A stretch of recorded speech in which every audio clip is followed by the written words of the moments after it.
Giorgione 1911 e Vittorio Falmec, mentre l'arbitro dà inizio alle ostilità.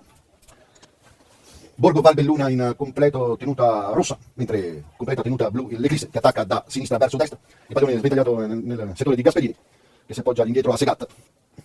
Cazzaro.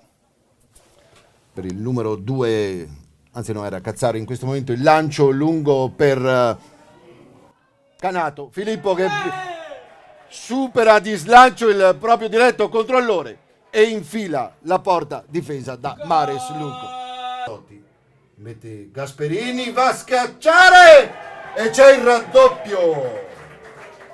Deviazione volante di Canato per il 2-0 dell'Eclisse, mentre si gioca il 22esimo della prima frazione. Tutto ha segnato ancora per noi con il numero 9 Filippo Canato. Tutto molto facile.